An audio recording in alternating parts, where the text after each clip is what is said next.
Want to make money when you're asleep? Imagine owning a place that gives you passive income every month. Real estate is one of the best options to invest your money because when you invest in real estate, you're investing your money in something tangible, something you can see, something you can feel, and that gives you passive income every month through cash flow. And moreover, you can take a lot of tax benefits as well.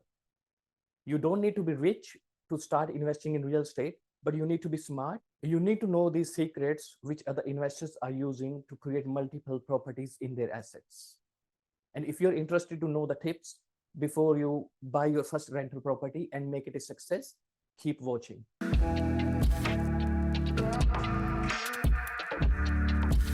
So get comfortable and let's learn how to make your money work for you and grow it bigger. Let's dive in and start your journey to earn more money with real estate. Hi guys, this is Sachdev from Admire Property Group. I'm running a buyer's agency where we help investors in acquiring high performing real estate assets which grow in value with time and gives you cash flow and rental income, basically making it self-sustainable investment, which doesn't put a lot of pressure on your finances and takes you to the financial independence. Welcome back to another episode on my channel where I talk about real estate, financial education, financial independence, and passive income. And if you need any help in buying and selling your real estate, you can contact me anytime. My contact details are given below and I'll leave them in the description as well. So in today's video, we will be discussing some of the tips which you should consider before you buy your first rental property and make it a success. And finally, we will discuss some of the strategies which you should consider to increase your passive income through the real estate. So the first and the important point which you need to take into consideration is check your finances. Two different options. The first one is cash. So you can buy your first property with cash, but most of the times people won't have that much of cash available in their savings so that they can go and buy the real estate. The second option is going for the loan. And in this option, what you will have to do, you will have to go to a lender and ask them for checking your borrowing power. What they will do, they will check your pay slips, they will check your income, they will check your expenses, and based upon those figures, they will give you a borrowing power. But you will have to take into consideration that you need 10 to 20% of the savings, which you can contribute towards the purchase of the property. And if you don't have the savings, make sure you watch this video, which talks about the mindset and how can you start saving more money so that you can invest into the real estate. The next most important point which you should consider is the location of the property. Because before making an offer to the property and buying a rental property, you should make sure that you are buying the property in a good location. So to differentiate between a good location and a bad location, you can check like what kind of infrastructure in that area. Is the property closer to the train stations? Is it closer to the parks? Or is it closer to the good community? And check the neighborhood. Are the neighbors taking care of their properties? Is it like neat and tidy area? There are a lot of data factors which you need to take into consideration when you check the location of the property. Check for the crime rate in that area. Is the crime rate very high or is it low in that area? You need to check whether the property is in the bushfire zone, whether it is in flood zone. You always go for a property which is away from all these kind of problems. If the crime rate is very high in the area, it is not a good sign because you are investing into the real estate for a longer term. It is not like 6 months or 1 year's play. You are investing your money for longer term. So you need to make sure that you can get a good rental income from your property in that area. Otherwise, it will be a big headache for you. It will not be a cash cow for you. You need to check the flow of the money in that area. Flow of the money, I mean to say, is like you need to check where are there any new businesses coming in that area, or are there any new supermarkets coming in that area. You can council coming up with some new projects in that area. So it depends upon like what kind of infrastructure they are putting in that area. If there's new supermarket coming in that area, it means people will have more jobs in that area and people will like to buy their houses in that area because it will be a win situation for them. They will have the residency and work in the same area, which will increase the value of your investment because there will be more of the people who would like to buy their own homes in that area, and more the owner occupiers in that area means the higher the value of the properties will go, the higher will be the value for your investment property as well. On the other side, if the council has given an approval for a high-rise apartment building in that area, that might work against you. Because if they are building 200, 300 apartments in that, it will increase the supply of the rental properties in there, and which eventually will decrease demand, and that can affect the rental income from the property in that area. But if there is a supermarket coming in that area, there will be more businesses coming around that area, that will increase the value of that area, and eventually will increase the value of your property as well. You can expect more rental income from your property because there's more money coming into the area, more jobs are coming into the area. You can talk to the real estate agents in that area and make sure that the location is very good. Because when you buy a property in a good location, whether it's not a good property but the location is good, at least you have the opportunity to renovate the property, and the good neighborhood in that area will help you increase the demand of your property and will increase the value of your property as well. At least you will have a chance to put some money into the renovations and do some repairs and get that property up to the mark and get a good rental. But on the other side, if you buy a good property in very bad location, that will work against you. It doesn't matter how beautiful the property is, but if there is no demand in that area, then the rental income will be less, and that property will be a headache for you. Sometimes you might have to put a little bit of extra because of the location of the property, because it is a good location. So would you rather spend your lesser money in bad location, or would you like to spend more money in a good location, which will eventually give you better benefits? And moreover, in the same suburb, there could be different pockets where the prices are different from the prices of the houses in the other pockets. We have got a suburb in here.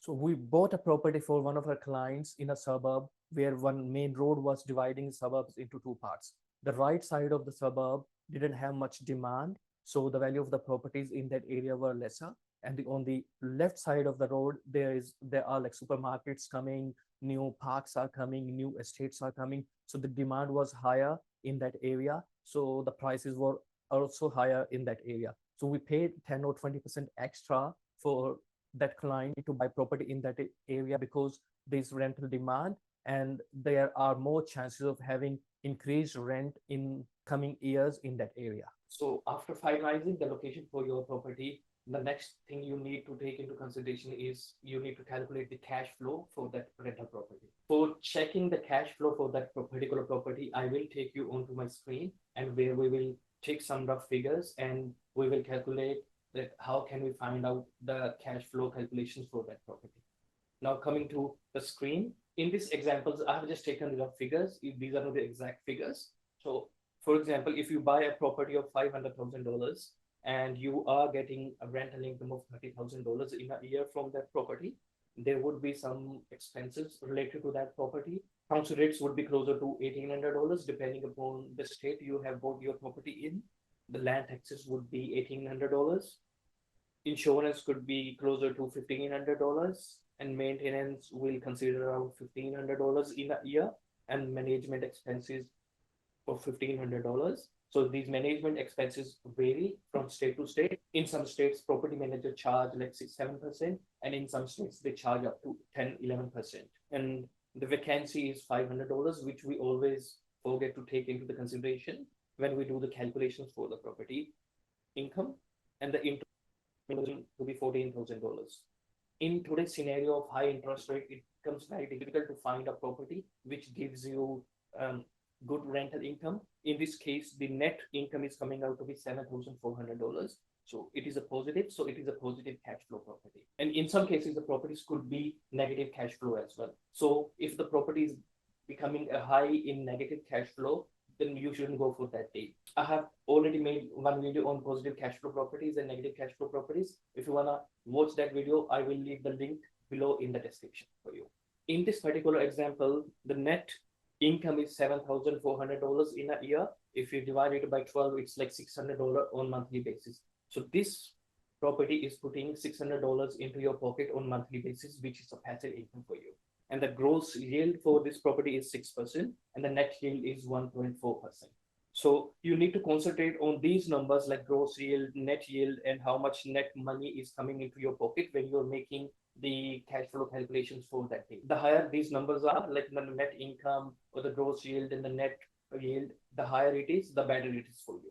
So I always concentrate on these numbers when I'm finding out some deal for my clients. So I always target the higher yields or at least a positive cash flow properties for my clients. In some cases, we go for like break even or even a little bit of negative gearing, where we think that in the years to come, it will change into a positive cash flow property and will give a good rental income as well as good capital growth.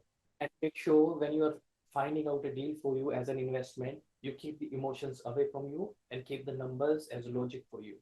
Because if you spend a lot of money on expensive and beautiful properties, you will have very small and beautiful profits, which is not our target. And if these numbers are not making sense for you, you should walk away from the deal and find out some other deal where these numbers will make a lot more sense for you. And once you finalize the location, once you have found out the deal where the numbers are making sense for you, the next part is negotiating the contract. You need to negotiate the contract with the real estate agent to make sure that you are getting the best possible deal. And the type of the negotiation and leverage you are going to have depends upon the type of the market you are in. If the market is hot, which is called seller's market, and the prices are increasing, you won't have much negotiating power. But if you are in a buyer's market where the proper prices of the properties are going down, then you can have more power to negotiate and you can get a better deal. And if you are going into an auction for buying a property, make sure you do your numbers and you have the maximum cap for your offer, because in auctions you will see a lot of people come with the emotions and they are happy to pay 30, 40, 50 grand more if they want to buy that property, because if they are buying that property for their residency. And make sure you don't want to confuse your logical numbers with their emotions. And sometimes you can find a deal where the house is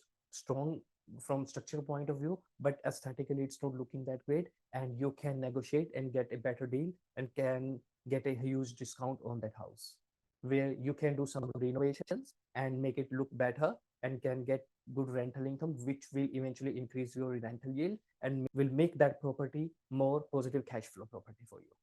And when you are buying the property for investment and you think that one day you will go and stay in that property, then you will surely make a bad decision, because you are letting the emotions come into the picture that will play with your numbers, and that will not be a good profitable decision for you. And when we negotiate the contracts for our clients, we make sure that we put some certain important conditions in the contract, so that if something wrong happens during that term, we can go away from the contract.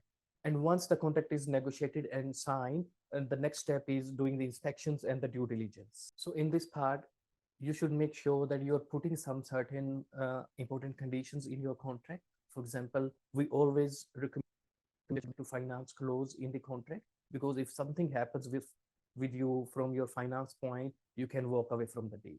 The second condition we always recommend to our clients is subject to building and pest inspection.